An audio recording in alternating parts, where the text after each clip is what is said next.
அஸ்ஸலாமு அலைக்கும் வரஹ்மத்துல்லாஹி வபரகாத்துஹு. அன்பார்ந்த அனைத்து உறவுகளுக்கும் இனிய மாலை வணக்கம். மீண்டும் சர்ஃபான் பிஏ வ்ளாக் சேனலூடாக மிக முக்கியமான சில தகவல்கள் தான் கொண்டு வந்திருக்கிறேன். இன்றைய காலையில் போட்ட செய்தி பார்க்கலன்னா நிச்சயமாக வீடியோஸில் போய் செலக்ட் பண்ணி பார்த்துக்கோங்க. காலையில் போட்ட செய்தியும் இன்னும் நிறைய பேர் பார்க்க கிடைக்கலன்னு நினைக்கிறேன். வீடியோவை ஃபுல்லாகவே பாருங்கள். தெரியாத நண்பர்களுக்கும் மறக்காமல் ஷேர் பண்ணுங்கள்.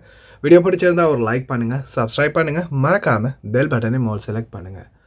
இலங்கைக்கு வந்த கனடியன் கொண்டு வந்த 36 கோடி ரூபா பெறுமதியான ஹாசிஸ் போதைப் பொருள் கைப்பற்றிய சுங்க அதிகாரிகள் நல்ல வேலை செய்தார்கள். நாட்டின் சாபக்கேடை கண்டுபிடித்து கைது பண்ணியது. மாலை 6 மணிக்கு பிறகு இடியுடன் கூடிய மழையும் அதிகப்படியான குளிரும் வரும் என காலநிலை அவதான மையம் எச்சரிக்கை. 10,000 தினார் அபராதம். 10,000 தினார் அபராதம், 5 ஆண்டு காலம் சிறை. பார்க்கலாம் என்ன தகவல்னு. வண்டி ஓட்டத்தில் முட்டாள்தனமான செயல்பாடுகளால் பலருடைய உயிர்களையும் காவு வாங்கும் குவைத் இளைஞர்கள். பார்க்கலாம் அனைத்து தகவல்களை. இன்று மாலை 6 மணிக்கு பிறகு குவைத்துடைய வானிலை ரொம்ப மோசமான சூழலாக மாறலாம் அப்படின்னு தெரிவிச்சிருக்காங்க. இன்ஷா அல்லாஹ் எதிர்வரும் நேரங்களில் இடியுடன் கூடிய மழை பெய்ய வாய்ப்பு இருக்குது அப்படின்னு தெரிவிச்சிருக்காங்க. தயவுசெய்து ரொம்ப கவனமாக இருங்க அனைவரும். அதே போல் ரியாத்தில் கூட பார்த்திங்கன்னா தற்போது ஆலங்கட்டி மழை பெய்யுது. அதே போல் குவைத்துடைய தீயணைப்புத்துறையும் எச்சரிக்கை எடுத்திருக்காங்க. ரொம்ப கவனமாக வண்டி ஓட்டுமாறு ஓட்டுநர்களிடமும் ரொம்ப கவனமாக இருங்க. உங்களுடைய பகுதிகளில் மழையினுடைய நிலைப்பாடு என்னன்றதை மறக்காமல் கமெண்ட் பண்ணுங்கள்.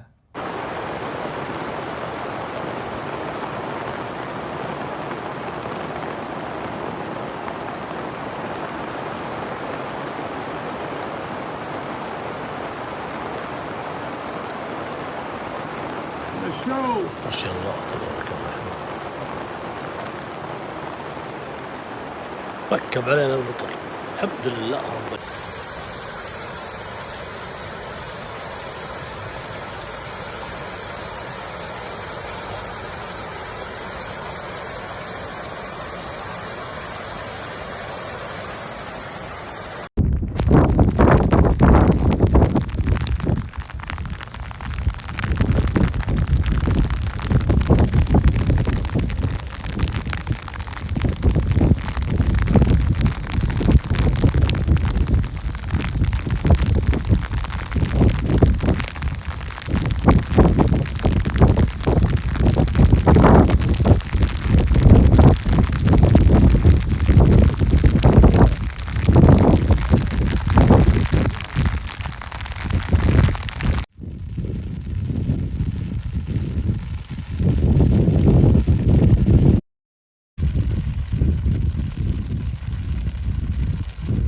ما شاء الله تبارك الله. الآن بردية حي النخيل شمال الرياض. ما شاء الله ما شاء الله تبارك الله.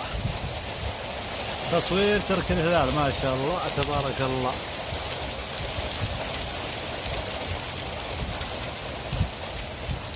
ما شاء الله تبارك الله. மிக மிக முக்கியமான தகவல். தொடர்ந்துமே ஹியூமன் டிராஃபிக்கிங், அதாவது மனித கடத்தலில் ஈடுபடுறவங்களை கைது பண்ணிக்கிட்டே இருக்கிறாங்க உள்துறை அமைச்சகம்.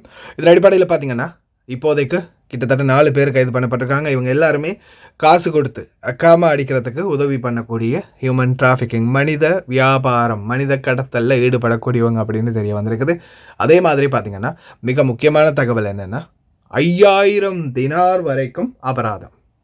5,000 தினார் அபராதம் மட்டுமல்லாது 10 வருட சிறை தண்டனை, அதிகபட்ச தண்டனையாக இது வழங்கப்படுகிறது. உள்துறை அமைச்சகத்தின் தகவலின் அடிப்படையில் 3 முதல் 5 ஆண்டுகள் வரை சிறை தண்டனை மற்றும் 5,000 முதல் 10,000 தினார் வரை அபராதம் என்பது புதிய வதிவிட சட்டம் செயல்படுத்தப்பட்ட பிறகு வதிவிட வர்த்தகம் மற்றும் மனித கடத்தலுக்கான அபராதமாகும்.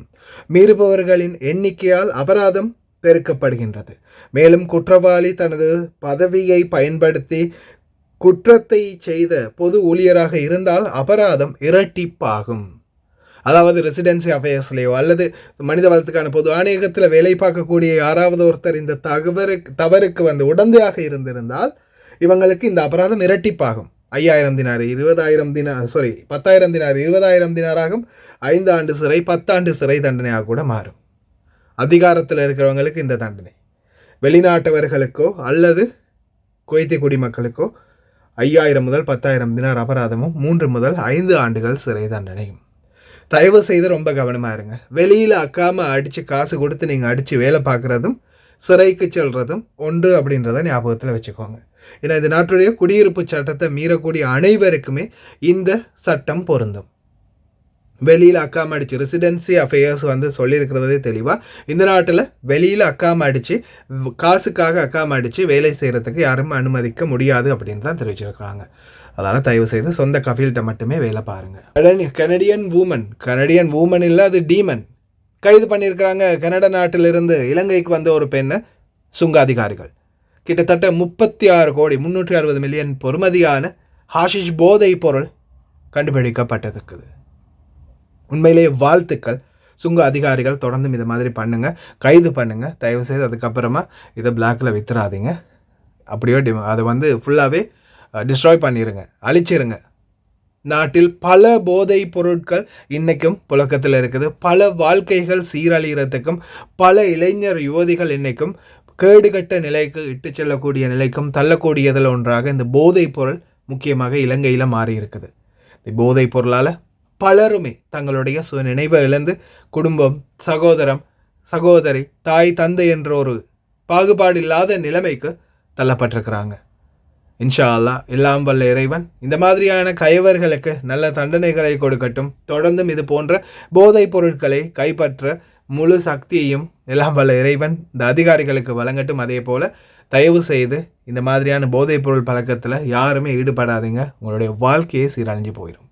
அதே போல் 60 நாள் சிறைபிடிக்க உத்தரவு. வாகனத்தில் உருமிக்கிட்டு சத்தம் போட்டு வாகனம் ஓட்டினாங்கன்னா அந்த தண்டனை. அதே போல தான் நேற்றைய தினம் ஒரு கார் விபத்து ஒன்று பதிவாகி இருக்குது.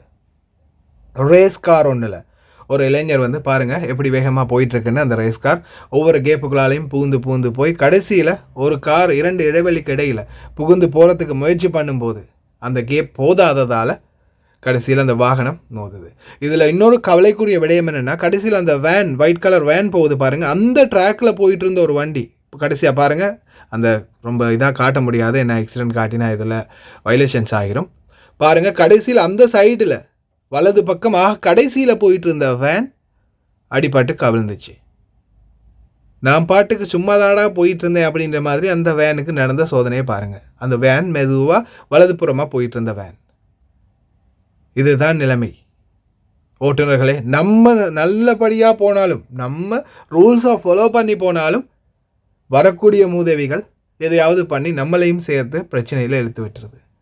தயவு செய்து ரொம்ப கவனம் வாகனம் ஓட்டுநர்கள். அதே போல் பார்த்திங்கன்னா ஒரு சிலர் இருந்து பாருங்கள், வாகனத்துக்கு பின்னால் வந்து இந்த முன்னாடி போகிறவரும் வந்து இப்போ அவர் வந்து என்ன செய்கிறாரு, போக விடாமல் தடுத்துட்டு இருக்கிறாரு. 160 தாண்டி போயிட்டுருக்குது, 180 தாண்டி போயிட்டுருக்குது இந்த நபருடைய ஸ்பீட்.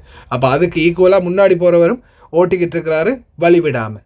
அதுக்கப்புறம் கடைசியாக ஒரு மாதிரியாக இந்த நபர் வந்து வழி எடுத்து முன்னாடி அதுக்கும் மேலே வேகமாக போயிட்டுருக்கிறாரு. தயவு செய்து ரொம்ப கவனம். ஆஃப்ரா பகுதிகளில் ஒரு இந்திய ஓட்டுநர் உயிரிழந்தார் கடந்த காலங்களில். என்ன காரணம்னா இதுதான், வழிவிடலைன்னு அந்த வண்டியை கவிழ்த்து விட்டதில்லை. தயவு செய்து ரொம்ப கவனம். இந்த மாதிரி யாராவது சேட்டை பிடிச்சவங்க வந்தால் தயவு செய்து வழி விட்டுருங்க, போய் தொலையட்டும், எங்கேயாவது போய் முட்டிக்கிட்டு சாகட்டும் அப்படின்னு விட்டுருங்க. நீங்களும் வழி விடாமல் விட்டு கடைசியில் உங்கள் மேலே இவங்க வந்து இந்த மாதிரி வண்டியை மோதுறதுக்கும் வாய்ப்பு இருக்குது. அடுத்ததாக ஒரு சூப்பரான தகவல் தான், அரபு கண்ட்ரிகளில் குறிப்பாக இந்த மாதிரியான டிரைவிங் டெஸ்ட்டை கொண்டு வரணும் அப்படின்னு பல பேரும் ஆலோசனை வைத்திருக்காங்க. ஒரு வீடியோ காட்சியும் பதிவிட்டிருக்கிறாங்க, பாருங்கள் சரி வருமா வராதா.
ஆனால் எனக்கு என்னமோ இது ரொம்ப ஈஸியாக இருக்கிற மாதிரி தான் இருக்குல்ல. வடிவமைச்சாலும் அதுவும் அவங்களுக்கு சாதகமாக தான் வடிவமைச்ச மாதிரி இருக்குது. ஆனால் இந்த நாட்டை பொறுத்த வரையில் டிராஃபிக் சட்டத்தை அதிகமாக மீறுறது இந்த நாட்டவர்கள் தான். 100க்கு 75% விதிமீறல்களில் ஈடுபடுறது அவங்க தான். 25% தான் வெளிநாட்டவர்கள். ஆனால் அதிகமாக பாதிக்கப்படுறதும் வெளிநாட்டவர்கள் தான். அதே மாதிரி ஓட்டுநர்களே தயவு செய்து ஞாபகம் வச்சுக்கோங்க, 150 தினார் மேக்சிமம் அபராதம் மட்டும். அது நீங்கள் விதிமீறல்கள் பண்ணி இருக்கிற பட்சத்தில் மட்டும். அதே ஒருத்தருடைய உயிருக்கு அது ஆபத்தாக இருந்தாலோ அல்லது அந்த விபத்தால் ஏதாவது ஒரு உயிர் சேதம் ஏற்பட்டு இருந்தாலோ அந்த தண்டனைகள் மாற்றம் அடையும். 1 வருடத்திலிருந்து 3 வருடம் வரைக்கும் சிறை தண்டனை இருக்குது. அதே போல தான் 1000 3000 தினார் வரைக்கும் அபராதம் இருக்குது ஒவ்வொரு விதிமீறல்களுக்கும். அதனால் தயவு செய்து ரொம்ப கவனம். குறிப்பாக ரெட் சிக்னல் எப்போவுமே க்ராஸ் பண்ணிடாதீங்க. 150 தினார் டைரெக்டாக ஃபைன் விழுந்துடும். அதே மாதிரி வீல் சேர் பார்க்கிங்கில் நிறுத்தினாலும் அதே ஃபைன் தான். தயவு செய்து ரொம்ப கவனமாக இருங்க. சம்பளத்தோட நாட்டுக்கு போக பாருங்கள். கடைசி வரைக்கும் பார்த்த எல்லாருக்குமே ரொம்ப நன்றி. தெரியாத நண்பர்களுக்கும் மறக்காமல் ஷேர் பண்ணுங்கள். வீடியோ பிடிச்சிருந்தால் ஒரு லைக் பண்ணுங்கள், சப்ஸ்கிரைப் பண்ணுங்கள். ஒரு நல்ல வீடியோவில் சந்திக்கலாம்.